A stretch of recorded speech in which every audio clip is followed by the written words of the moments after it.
sen đốn lâu cả dài cả bàn thao tế dân bộ apa mai ang shu sen mình mai na cho đón ya ya shu pa cả mình lệ này dòng tên ya apa mai na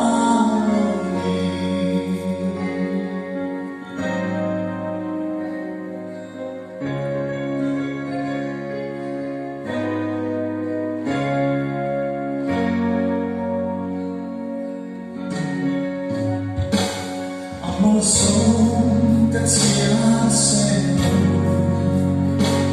cảm mong một chín những kề lắm tuang gì lệ cả gió lại bộ ama ngày ban những cái gì mình mai đã chờ đón là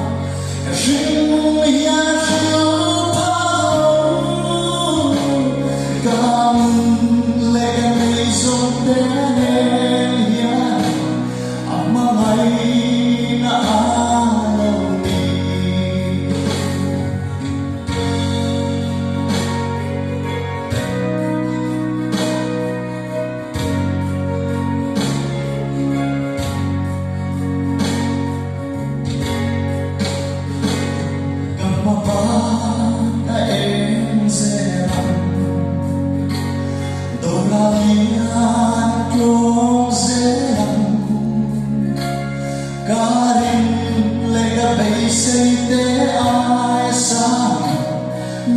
Rồi sang rêu đông xì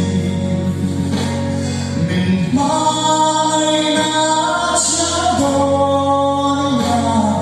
cả riêng ya rư pa lâu cả mình lệ cả này dòng tên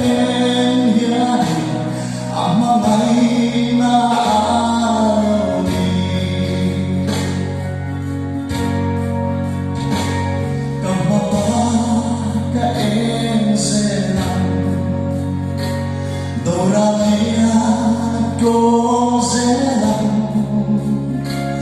Galing lega bay say te ai sa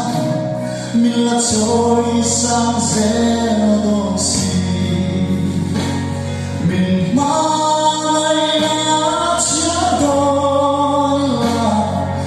riêng ya rư pa lâu galing lega bay dòng tên ya ama mai